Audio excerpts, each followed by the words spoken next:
Selamat pagi pemirsa, Lingkar Pagi edisi Kamis 14 Agustus 2025 kembali hadir menemani Anda. Beragam berita aktual dari seluruh Nusantara akan hadir dalam 60 menit ke depan. Bersama saya Mia Pratiwi, berikut Lingkar Pagi selengkapnya.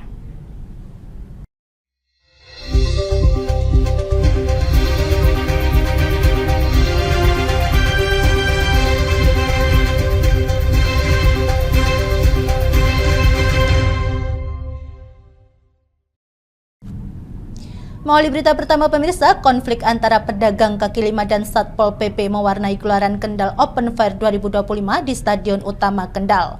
Peristiwa ini viral di media sosial setelah terekam oleh kamera warga.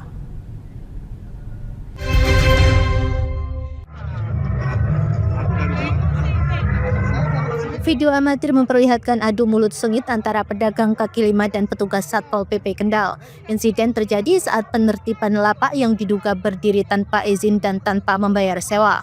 Suasana menjadi tegang ketika pedagang menolak pembongkaran. PJ Sekda Kendal Agus Dwi Lestari menegaskan bahwa pengelolaan Kendal Open Fair sepenuhnya diserahkan kepada event organizer. Panitia memastikan bahwa stand resmi sudah melalui mekanisme sewa dan kontribusi. Pedagang yang tidak menyewa dianggap merugikan peserta resmi yang telah membayar. Event tahunan ini dirancang sebagai ajang promosi UMKM dan meningkatkan ekonomi daerah. Namun keterlibatan pelaku usaha harus mengikuti aturan demi ketertiban. Pemerintah Kabupaten Kendal melalui Dinas Perdagangan Koperasi dan UKM akan memfasilitasi penyelesaian konflik ini. Setelah kejadian itu cuma dikirimi video itu, tapi yang kami perlu kami sampaikan sebagai panitia, memang kita untuk Kendal Open Fair itu memang kita serahkan kepada EO, karena memang itu kan kita tidak mungkin bisa melaksanakan kegiatan itu sendiri.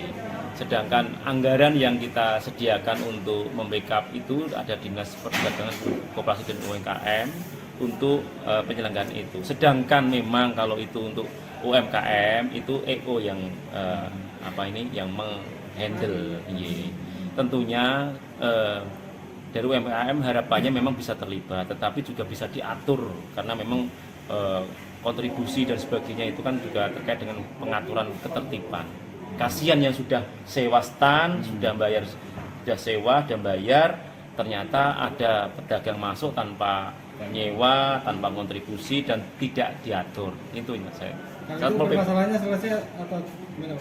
Saya rasa ya nanti kita bantu selesai lah itu. Jadi nanti pedagang-pedagang yang tidak sewa tetap dikasih tempat atau gimana, Pak? Pedagang yang tidak sewa ya tentunya kita utamakan yang sudah sewa. Iya, kalau tidak sewa ya tentunya kita atur lah nanti. Coba nanti kami akan di dalam apa di luar, Pak? Kalau di dalam tentunya kita akan mengutamakan yang sudah berkontribusi untuk membantu penyelenggaraan itu. Tapi coba nanti kita sesuaikan, kita rapatkan. Saya belum tahu persis nih. Cuma dikirimi video ini ada lagi. Jadi mudah-mudahan selesai lah. Karena Kendal Open Fair itu kan satu media promosi untuk meningkatkan perekonomian yang ada di Kabupaten Kendal, baik itu UMKM, kemudian usaha dan sebagainya. Semuanya biar menikmati. Jadi semuanya biar menikmati, termasuk di dalamnya juga UMKM, pedagang-pedagang kecil itu.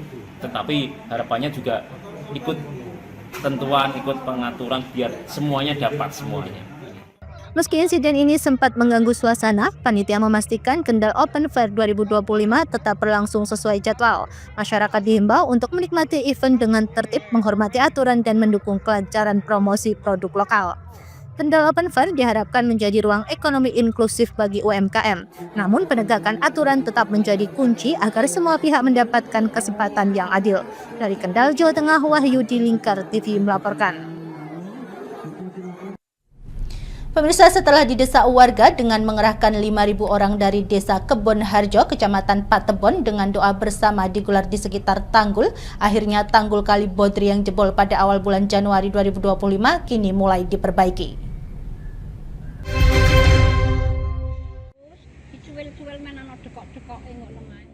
Trauma warga masih terasa setiap kali hujan turun atau debit air Kali Bodri meningkat. Mereka sulit tidur dan selalu siaga memantau perkembangan ketinggian air dengan waspada takut tanggul kembali jebol. Siti Muntianah, warga Dukuh Babatan, Desa Kebon Harjo, Kecamatan Patebon, Kendal, menatap penuh harap saat berdiri membawa tongkat di atas tanggul Kali Bodri yang kini mulai diperbaiki. Tepat di tempat itu, 7 bulan lalu banjir bandang akibat jebolnya tanggul menghancurkan rumah-rumah warga. Saat itu ribuan rumah di desa Kebon Harjo dan Lanji, kecamatan Patebon, terendam air hingga 2 meter. Rumah milik Munti Anah termasuk yang hancur tak tersisa akibat terjangan air bah. Rasa trauma Munti Anah berlahan hilang di tengah deru ekskavator yang mulai mengeruk sedimentasi tanggul di sisi utara titik jebol. Di sisi dari tanggul yang jebol, pondasi baru sudah dibangun dengan ketinggian hampir 3 meter. Didamel kados pundi di permanen apa pripun? Tapi kok anu lebih inggil ingkang riyen ingkang kuno. Nggih. Iki kok radi endek malih. Kula niku jane nek badhe nyuwun niku kan riyen zamane iki dereng keli kan Nggih. jambane kula kalih. Nggih. Nalika wonten bangun ngeten niku materialisasi tapi kan jane dinten pun telas. Kula nyuwun kalih kula sing biayai kalih bapake kula nyuwun miring jamban setunggal ngagem kula kalih tiyang teng masjid. Lur niki kok sakniki diparingi setunggal teng mriku ya mboten napa-napa karang pun paringi setunggal. Niki pinten meter Bu dawane? Seket wonten. Oh, 50 nggih. Gangsal nggih. Ketua Forum Peduli Tanggul Kalibodri, Arif Fajar Hidayat mengaku bersyukur pembangunan tanggul dapat langsung dikerjakan meskipun masih bersifat sementara. Rencananya sisi luar tanggul yang jebol akan diperbaiki ulang menggunakan geobag yang dilapisi tricuk bambu sepanjang 50 meter. Setelah diadakan doa bersama, perhatian datang dari Wakil Gubernur Gus Yassin yang meninjau langsung lokasi dan sejak minggu lalu pembangunan tanggul mulai dilakukan kembali. Alhamdulillah aksi doa kemarin direspon oleh Wakil Gubernur kita Gus Yassin. Insya Allah dari beliau menyampaikan yang pertama pembangunan tanggul sisi luar sepanjang 53 meter yang kemarin jebol. Terus kemudian di tanggul wilayah Cepiring itu akan ada pengeperasan sedimentasi atau istilahnya normalisasi. Terus kemudian di tanggul yang jebol kemarin plus sebelah barat itu darurat akan dipasang terucuk bambu nanti diisi tanah bag bag besar Polybag itu ya. bag besar itu diisi tanah nanti diharapkan sih nanti pas musim penghujan tiba atau pas volumenya tinggi insya Allah bisa aman. Mas untuk yang pondasi di sebelah sini itu sama juga? Sama itu untuk menahan karena ini tanggulnya masih baru jadi masih berguguran tanahnya. Nah itu untuk nahan tanggulnya biar tanahnya nggak berguguran ke bawah. Ya mungkin nunggu ini tadi infonya nunggu alat beratnya dari DPU Dinas PU Kabupaten Kendal. Jadi sinergi antara Pemprov dengan Pemkab Kabupaten Kendal. Nanti depannya dikasih terucuk bambu dan sasa. Berarti bulan ini juga sama ya? Sama barengan. Tan sedimentasi atau bahasanya normalisasi aliran sungai karena memang itu sudah terlalu menjorok ke arah selatan ya. Jadi sehingga mengikis tanggul yang di tempat kita. Itu berapa meter Mas ke selatan sekitar? Kalau tanggul sedimentasinya sekitar panjangnya 300 meter. Ya. Kemarin perencanaan dari Pusdataru sekitar 153 meter. Ya nanti berharap bisa sampai 200-an lah. Oh. Berarti ini targetnya selesai kapan Mas? Belum tahu Mas, belum info lagi dari. Menurut Arif, pengerjaan sisi luar tanggul akan dimulai bulan ini dengan menunggu tambahan ekskavator. Saat ini baru 1 ekskavator yang beroperasi untuk mengeruk sedimentasi. Selain perbaikan ulang, pengerukan sedimentasi tanggul sepanjang 200 meter dan lebar 50 meter di sebelah utara, aliran sungai juga dilakukan. Arif berharap pembangunan tanggul permanen dapat segera dilakukan agar musibah 7 bulan lalu tidak terulang kembali. Dari Kendal, Jawa Tengah, Wahyudi Lingkar TV melaporkan. Pemirsa, dalam agenda panen raya di Desa Geneng Sari, Kabupaten Grobogan dilaksanakan penandatanganan komitmen pendampingan kemitraan pertanian. Penandatanganan ini dihadiri oleh berbagai instansi, mulai dari Kejaksaan Negeri Grobogan, Dinas Pertanian, Dinas Koperasi dan UMKM, BKK, Dispermades, hingga Dinas Ketahanan Pangan Daerah Grobogan.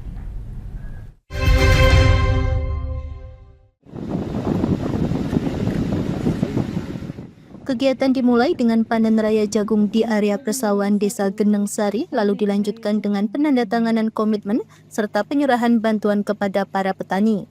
Wakil Bupati Grobogan, Sugeng Prasetyo menyampaikan bahwa hasil jagung di Grobogan saat ini sudah sangat tinggi. Grobogan menjadi salah satu pemasok jagung terbesar di Jawa Tengah. Ia berharap dengan adanya penandatanganan ini, produksi jagung di Grobogan akan semakin meningkat. Masih menjaga kesehatan dan bisa mengadakan panen jagung bersama yang kesekian kali. Mudah-mudahan betul kegiatan hari ini nanti seperti yang saya sampaikan bisa terulang-ulang kita. Dengan banyaknya kerjasama ini hasilnya yang diharapkan bagaimana Pak? Alhamdulillah hasilnya yang diharapkan mudah-mudahan lewat Dinas Pertanian nanti hasilnya hasil jagung dilakukan yang sekarang ini kita sudah menduduki urutan pertama dengan kurang lebih sepertiga hasil jagung di Jawa Tengah dari Grobogan. Mudah-mudahan lebih meningkat lagi. Harga jagung sekarang? Harga jagung tadi kami sebutkan untuk kering pipil dengan persentase air antara 18 sampai 20 di harga 5.500. Ini harus menyemangatkan petani supaya insya Allah purna untuk hasil panennya tidak akan terbentuk. Harga itu bagus ya untuk petani? Insya Allah sangat menunjang. Itu. Terima kasih Pak. Di sisi lain, PLT Kepala Dinas Pertanian Grobogan, Kukuh Prasetyo Rusadi, mengungkapkan bahwa penandatanganan ini memudahkan petani dalam menyalurkan hasil pertanian mereka. Kegiatan seperti ini sejatinya telah berlangsung sejak tahun 2023, namun untuk pertama kalinya Kejaksaan Negeri Grobogan terlibat sehingga menguatkan dari sisi hukum. Dengan kolaborasi tersebut, ia berharap penyerapan hasil pertanian oleh pasar dan perusahaan di Grobogan dapat meningkat signifikan.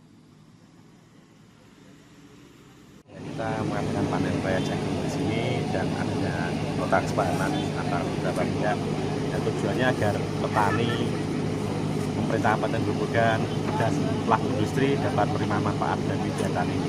Untuk petani tentunya dengan harga dan pasar yang ada itu menguntungkan sekali karena tidak perlu menjual kemana-mana, ada operasi yang membantu bekerjasama dengan pabrik atau perusahaan yang ada di Grobogan, ada 6 yang sudah bergabung dengan kami.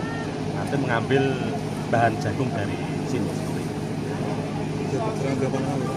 Ini sebenarnya sudah kegiatan penandatangannya sudah dari 2021 Grobogan Agro ya 2023 Pak di bulan Juli. Dan alhamdulillah sudah berlangsung sampai sekarang. Dan alhamdulillah saat ini kita ada tim kejaksaan juga ingin masuk dan gabung. Karena apa? Kalau ada kejaksaan lebih membantu kami dalam hal kaitan hukum.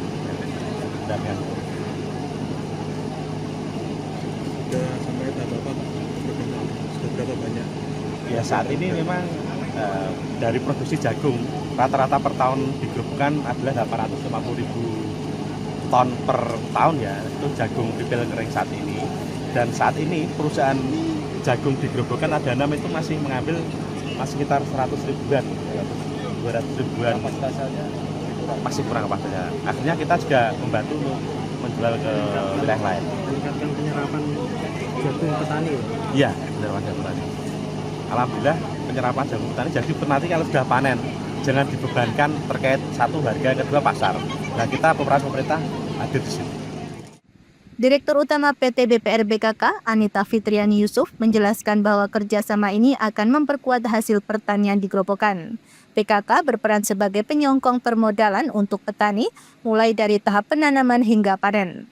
Pembiayaan tersebut dilakukan melalui KUR dengan bunga rendah hingga 2% per tahun yang disubsidi oleh Dinas Pertanian Jawa Tengah. Ia menegaskan dengan kerjasama ini hasil pertanian petani di Grobogan dapat terjamin diserap oleh berbagai pabrik seperti PT Beril Jaya Sejahtera, PT Japra Confit Indonesia, PT Malindo Feedmill, dan PT Mulia Harvest Architects. Dipersilakan untuk kembali ke rumah.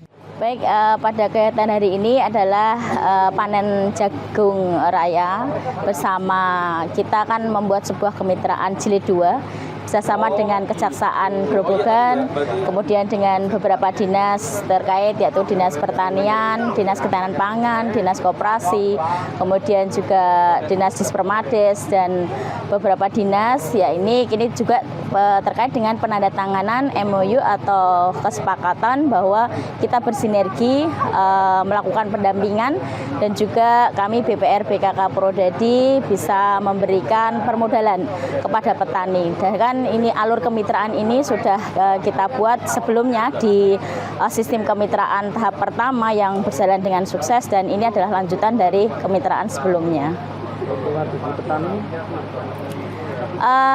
Dengan adanya kemitraan ini sangat banyaklah keuntungan yang diperoleh oleh petani. Salah satunya adalah kehadiran kami PT BPRBK Prodadi bisa memberikan permodalan terkait dengan biaya untuk produksi tanam sampai dengan nanti panen. Dan dengan kemitraan ini kami menjamin atau memberikan kepastian kepada petani bahwa hasil pertanian mereka kita salurkan atau kita hubungkan dengan off-taker atau pabrik-pabrik yang ada di Kabupaten Grobogan. Salah satunya adalah ada PT Beril, ada Java, ada Malindo, ada CJ Confit, kemudian ada Harvest, yang mereka pastinya akan menerima hasil pertanian petani di Kabupaten Grobogan. Dari Grobogan, Ahmad Abror, Lingkar TV melaporkan. Kepada Ibu Anita Fitriani Yusuf. Pemirsa, kami akan kembali usai jeda pariwara berikut ini, tetaplah bersama kami.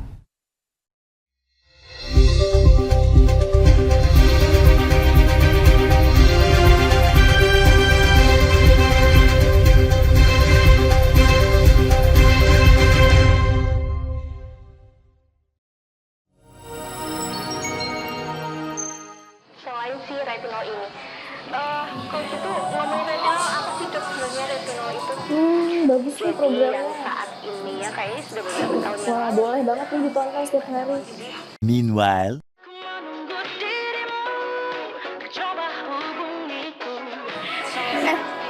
Kamu lagi nonton apa sih dari tadi kok apem-apem mulu? Ini loh lagi nonton program Cantik Sehat di Lingkar TV. Bagus banget nih programnya. Oh, ada ya program kayak gitu? Ada loh di programnya di Lingkar TV. Kamu udah tahu kan Lingkar TV? Belum. Kan belum tahu Lingkar TV. Lingkar TV itu TV digital streaming online yang sudah mengantongi izin PSE dari Kominfo dan bisa diakses di HP kalian mestinya. Oh iya? Iya, bagus loh. Coba di-download sekarang. Bentar deh, aku tak coba download dulu. Iya. Selain program Cantik Sehat, kalian juga bisa menonton program lainnya di Lingkar TV dan bisa ditonton kapanpun dan dimanapun kalian berada loh. Gimana, udah bisa? Udah nih, punyaku udah bisa. Punyaku juga udah nih. Wah ya, bagus dong kalau udah download semuanya. Tunggu apa lagi? Sekarang giliran kamu download aplikasi Lingkar TV di Play Store.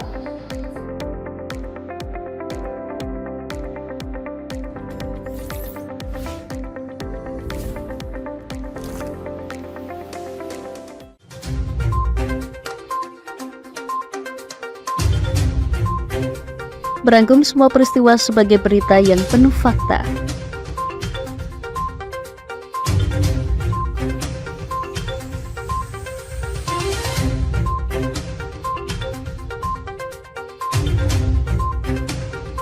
Saksikan Jateng hari ini setiap Senin hingga Sabtu hanya di Lingkar TV.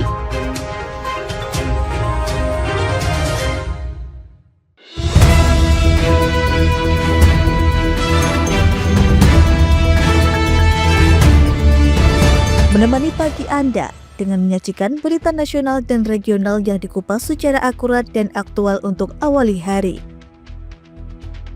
Dalam Lingkar Pagi, setiap Senin hingga Sabtu jam 8 pagi hanya di Lingkar TV.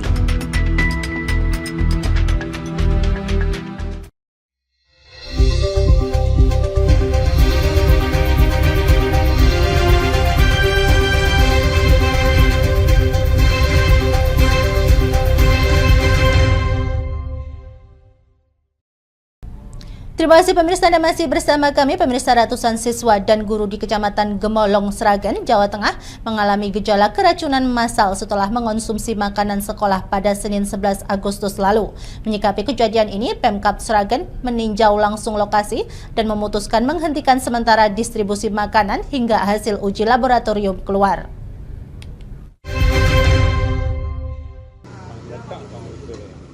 Sejumlah siswa dan guru di Kecamatan Gemolong, Sragen, Jawa Tengah diduga mengalami keracunan massal usai menyantap MBG kemarin Senin 11 Agustus 2025. Dari data terakhir, 251 orang yang keracunan ini merupakan siswa dan guru dari SDN 4 Gemolong dan SMPN 3 Gemolong. Bupati Sragen Sigit Pamungkas bersama Forum Koordinasi Pimpinan Daerah Forkopimda meninjau langsung SD dan SMP tersebut pada Selasa 12 Agustus 2025.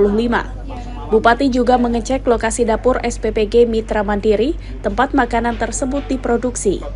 Berdasarkan hasil pengamatan dan temuan di lapangan, Bupati Sigit mengambil kebijakan tegas untuk menghentikan sementara distribusi MBG dari penyedia tersebut selama 2 hari ke depan. Hal ini dilakukan untuk mengamati perkembangan gejala yang mungkin masih timbul pada korban. Untuk mengantisipasi adanya korban baru, Puskesmas Gemolong disiagakan selama 24 jam. Yang ketiga, kita membentuk krisis center respon cepat menyiagakan puskesmas 24 jam untuk merespon laporan masyarakat terkait dengan kemungkinan ada gejala keracunan lagi. Semoga tidak ada. Ya. Yang keempat, kita sedang mengirim sampel makanan ke lab di Semarang. Ya, kita harus menunggu hasilnya beberapa waktu nanti. Salah satu siswa Fatin Zuhro menuturkan jika ia sempat sakit perut, namun hari ini kondisinya sudah membaik. Habis makan nasi kuning itu banyak yang pusing, Pak. Mungkin sekitar 4-5 orangan pusing. Secara rasa ada yang bau atau ini enggak? Ya sayurnya agak sedikit bau mungkin. Sayur apa itu? Enggak tahu, kalau sayurnya enggak terlalu merhatiin. Nasi kuning kan biasanya ada telur, ada lauknya apa aja? Ya telur, nasi sama ringan. Yang kami itu ya? Iya. Yang agak basi-basi apa? Kalau menurut saya tuh mungkin telurnya tuh agak banyak gimana gitu. Meskipun jumlah korban cukup banyak, Bupati Sigit memastikan kondisi mereka stabil dan tidak ada yang memerlukan rawat inap. Mereka sementara diliburkan dari sekolah untuk memulihkan kondisi.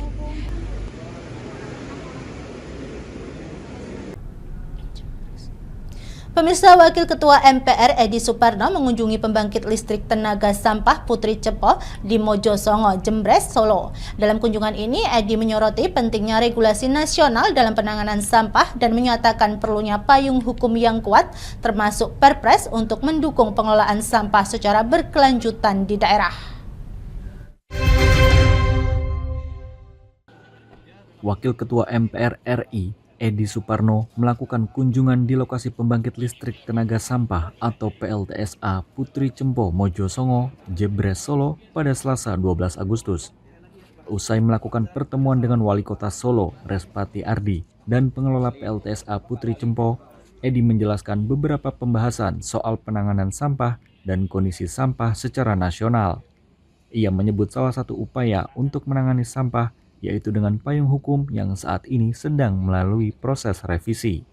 Menurut Edi, saat ini sejumlah tempat pembuangan akhir di berbagai daerah Indonesia sudah mencapai batas maksimal, sehingga perlu ditangani salah satunya dengan memanfaatkan insinerator yang mengubah sampah menjadi energi melalui proses pembakaran bersuhu tinggi. Sementara itu, Wali Kota Solo Respati Ardi mengatakan saat ini ia masih menunggu revisi Perpres tentang pengelolaan sampah. Salah satunya adalah mengenai payung hukum, jadi kita diskusi mengenai payung hukumnya yang saat ini sedang dalam proses revisi, yaitu Perpres tentang pengelolaan sampah.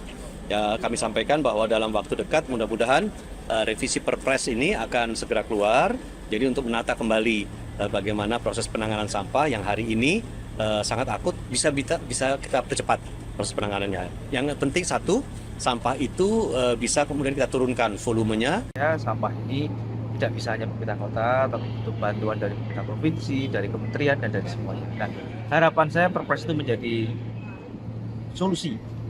Bisa pengelolaannya sampai di sekitar Solo Raya. Nanti sepertinya region itu dan akan kompak. Nah, ini makanya perlu intervensi dari pemerintah di atas saya. Di waktu yang sama, Direktur Utama PT Solo Citra Metro Plasma Power, Erlan Syuherlan, menjelaskan PLTSA Putri Cempo berfungsi untuk membangkitkan listrik dan mengolah sampah. Saat ini pembangkit listrik tenaga sampah Putri Cempo sudah siap, meski dengan kapasitas pengolahan yang masih terbatas. Ya, kalau pembangkit listriknya kita sudah ready, pengolahan sampahnya ini kita baru bisa produksi kurang lebih sekitar 100 ton per hari. Gitu. Nah, ini dalam rangka untuk mencapai 545 ton sampai Desember nanti. Jadi doakan saja kita bisa selesaikan itu. Kalau misalnya ini pengolahan sampahnya sudah bisa mencapai angka tersebut, pembangkit listriknya insya Allah bisa beroperasi secara penuh. PLTSA Putri Cempo sendiri saat ini menggunakan teknologi gasifikasi. Melalui gasifikasi dengan kompresor tekanan tinggi, mampu membuat suhu panas untuk menghasilkan gas yang digunakan untuk memutar turbin penghasil listrik. Pemirsa, Kepala Badan Gizi Nasional Dadan Hindayana menegaskan ia akan memperketat SOP dalam pelaksanaan program makan bergizi gratis. Langkah ini diambil sebagai respon atas insiden keracunan massal yang menimpa siswa SD di Sragen usai mengonsumsi makanan dalam program tersebut.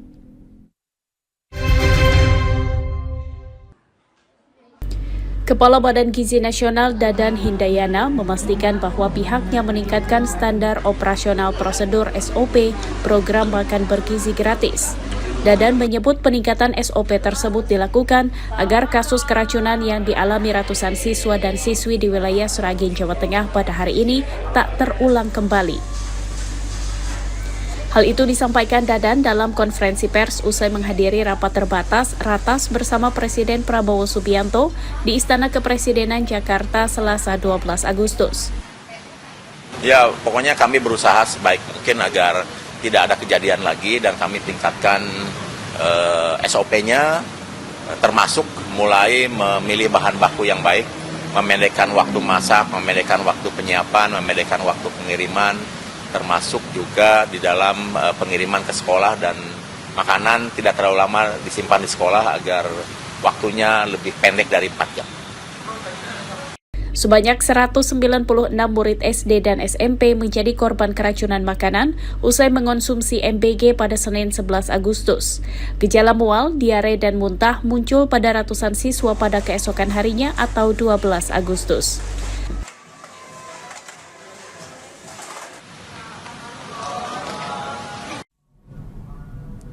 Pemirsa, Dadan Hindayana, Kepala BGN menyebutkan peredaran uang dalam program makan bergizi gratis mencapai 28 triliun rupiah. Program ini melayani lebih dari 15 juta penerima di seluruh Indonesia melalui 5.103 SPPG.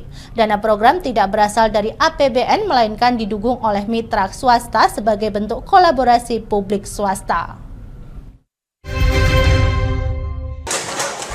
Kepala Badan Gizi Nasional Dadan Hindayana mengungkapkan penerima manfaat program makan bergizi gratis MBG telah mencapai lebih dari 15 juta orang yang tersebar di 502 kabupaten kota dan 4.770 kecamatan di 38 provinsi. Dalam konferensi pers usai menghadiri rapat terbatas bersama Presiden Prabowo Subianto di Istana Kepresidenan Jakarta Selasa 12 Agustus, Dadan menyebut belasan juta penerima manfaat MBG tersebut dilayani oleh 5.103 satuan pelayanan pemenuhan gizi SPPG. Dadan menyatakan seluruh SPPG tersebut tidak dibiayai dari anggaran pendapatan dan belanja negara APBN, melainkan didukung oleh para mitra yang berkolaborasi, termasuk TNI, Polri, Badan Intelijen Negara, organisasi keagamaan seperti Nahdlatul Ulama dan Muhammadiyah, hingga asosiasi pengusaha. Kalau dihitung dengan uang, apa yang mereka sudah lakukan itu, satu satuan pelayanan itu membutuhkan kurang lebih antara 1,5 sampai 2 miliar. Jadi uang yang sudah beredar di masyarakat ini sudah triliun ya, sudah hampir 28 triliun, dan itu adalah bukan uang APBN tetapi uang mitra. Adapun anggaran yang dikeluarkan pemerintah melalui APBN untuk program makan bergizi gratis sebesar 8,2 triliun rupiah yang difokuskan untuk memberi intervensi gizi. Pemirsa, kami akan kembali usai jeda pariwara berikut ini, tetaplah bersama kami.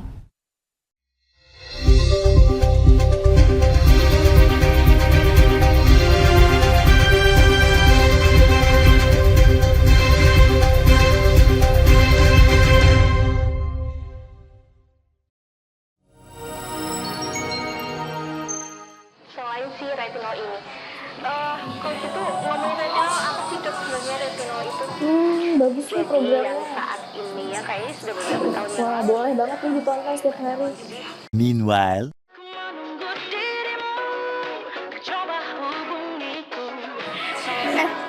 Kamu lagi nonton apa sih dari tadi kok apem-apem mulu? Ini loh lagi nonton program Cantik Sehat di Lingkar TV. Bagus banget nih programnya. Ini. Oh, ada ya program kayak gitu? Ada loh di programnya di Lingkar TV. Kamu udah tahu kan Lingkar TV? Belum. Kan belum tahu Lingkar TV. Lingkar TV itu TV digital streaming online yang sudah mengantongi izin PSE dari Kominfo dan bisa diakses di HP kalian mestinya. Oh iya? Iya, bagus loh. Coba di-download sekarang. Bentar deh, aku tak coba download dulu. Iya. Selain program Cantik Sehat, kalian juga bisa menonton program lainnya di Lingkar TV dan bisa ditonton kapanpun dan dimanapun kalian berada loh. Gimana, udah bisa? Udah nih, punyaku udah bisa. Punyaku juga udah nih. Wah ya, bagus dong kalau udah download semuanya. Tunggu apa lagi? Sekarang giliran kamu download aplikasi Lingkar TV di Play Store.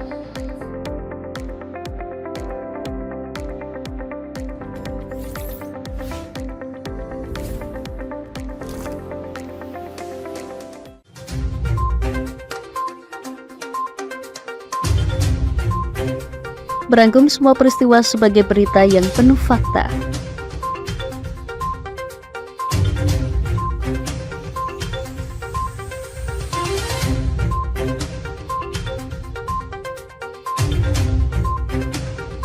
Saksikan Jateng hari ini setiap Senin hingga Sabtu hanya di Lingkar TV.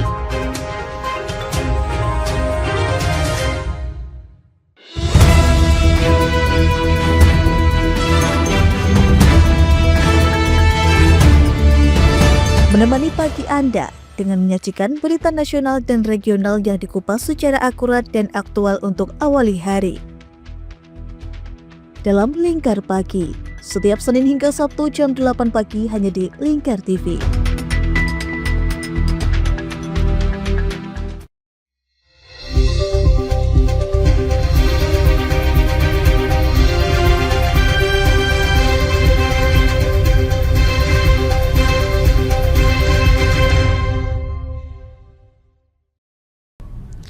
Pemirsa, KPK resmi menahan seorang ASN Kementerian Perhubungan atas dugaan suap di Direktorat Jenderal Perkeretaapian mulai 11 hingga 30 Agustus 2025. Dalam konferensi pers, PLT Deputi Penindakan dan Eksekusi KPK, Asep Guntur Rahayu menyebut ASN berinisial RS diduga menerima suap sebesar 600 juta rupiah dari PT IPA sebagai bagian dari komitmen pasca menang tender proyek.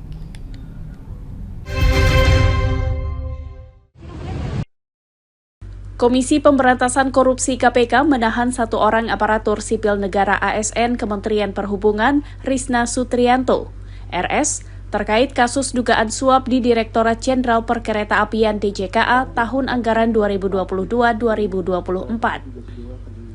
Pelaksana tugas Deputi Penindakan dan Eksekusi KPK Asep Guntur Rahayu saat konferensi pers di Gedung Merah Putih KPK Jakarta Selasa 12 Agustus mengatakan RS menjabat sebagai Ketua Kelompok Kerja Pemilihan Penyedia Barang Jasa Paket Pekerjaan Pembangunan Jalur Ganda KA antara Solo Balapan Kadipiro. Ia menjelaskan RS menerima 600 juta rupiah dari PT Istana Putra Agung yang merupakan bagian atas biaya komitmen dari nilai kontrak proyek setelah perusahaan tersebut memenangkan tender. Padahal awalnya PT IPA disiapkan sebagai pendamping. KPK selanjutnya melakukan penahanan kepada tersangka RS untuk 20 hari pertama terhitung sejak tanggal 11 sampai dengan 30 Agustus 2025. Penahanan dilakukan di Rutan Cabang Gedung Merah Putih KPK.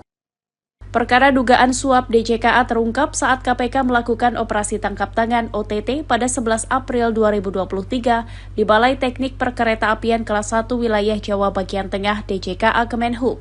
Adapun RS menjadi tersangka ke-15 dalam perkara tersebut.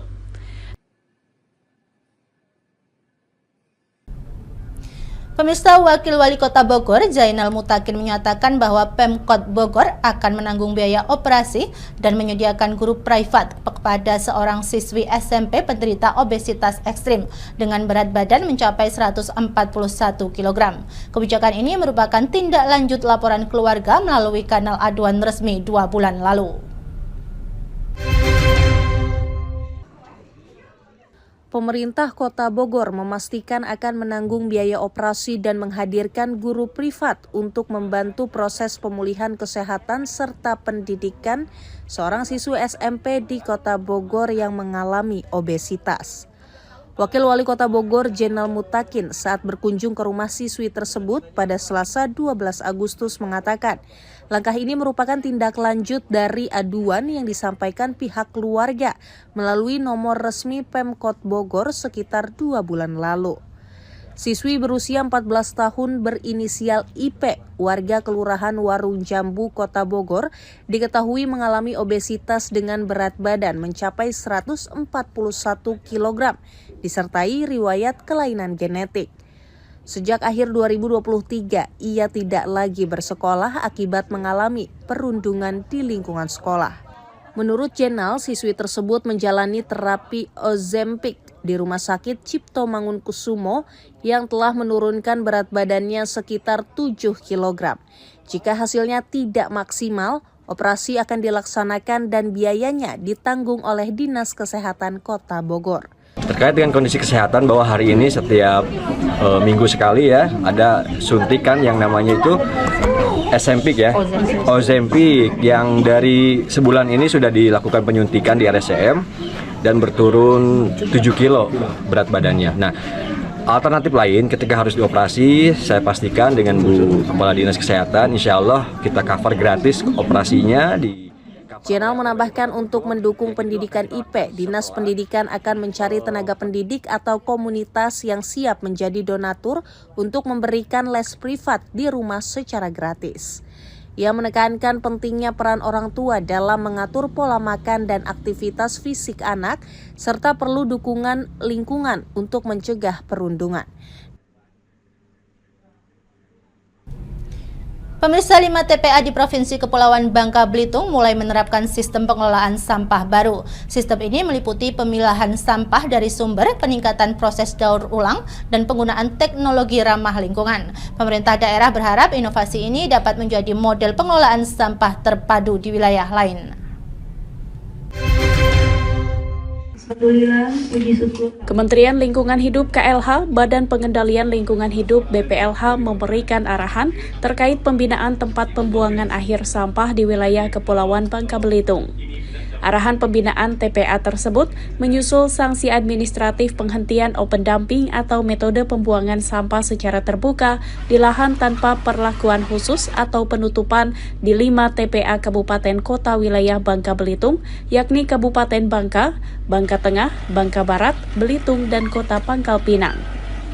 Pada Selasa 12 Agustus, Deputi Bidang Pengendalian dan Kerusakan Lingkungan BPLH, Rasio Ridosani mengatakan, sebagai tindak lanjut dari sanksi tersebut, pihaknya memberikan arahan langsung kepada perwakilan kepala daerah 7 kabupaten kota di wilayah setempat untuk memenuhi kewajiban terkait permasalahan sampah di wilayahnya.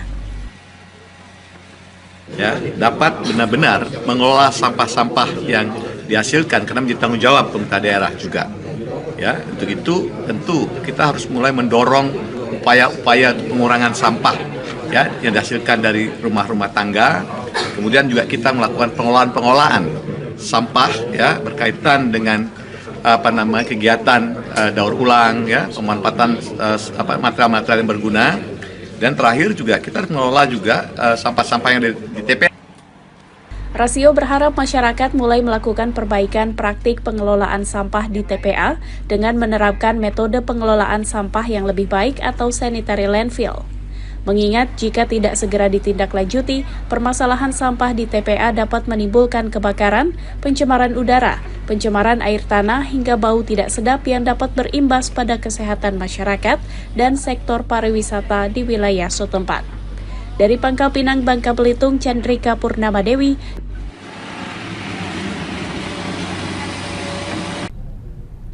Pemirsa, Kabupaten Tanah Laut, Kalimantan Selatan memulai penanaman padi perdana di lahan cetak sawah rakyat seluas 359 hektar di Desa Ujung, Kecamatan Bati-Bati. Penanaman dilakukan menggunakan drone untuk efisiensi proses sebar benih sebagai bagian dari modernisasi pertanian di wilayah tersebut.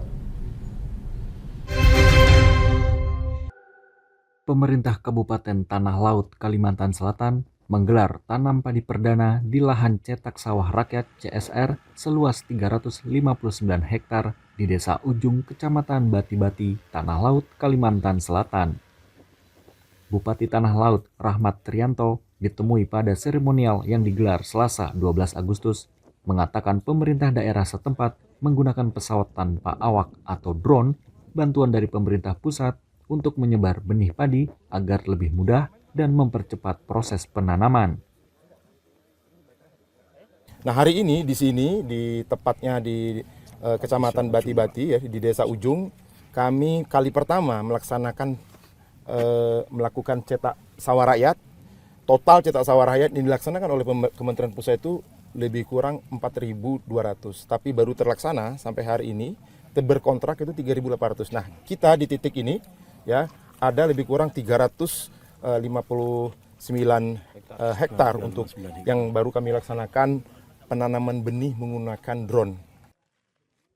Diharapkan program cetak sawah rakyat dan penggunaan teknologi modern terus berlanjut demi mencapai ketahanan pangan jangka panjang. Sebagai informasi, pengolahan lahan untuk program cetak sawah di Kecamatan Bati-Bati masih terus berlangsung.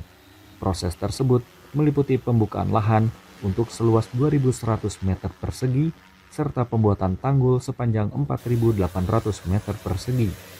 Program tersebut merupakan bagian dari strategi nasional untuk mendukung swasembada pangan dengan memanfaatkan potensi lahan pertanian di Kalimantan Selatan yang mencapai 195.664 hektar. Pemirsa, Lingkar Pagi berakhir sampai di sini. Jangan lupa saksikan Lingkar Siang setiap hari Senin hingga Sabtu pukul 13 waktu Indonesia Barat hanya di Lingkar TV. Saya Mia Pratiwi, mewakili kru yang bertugas pamit undur diri. Selamat pagi dan selamat beraktivitas.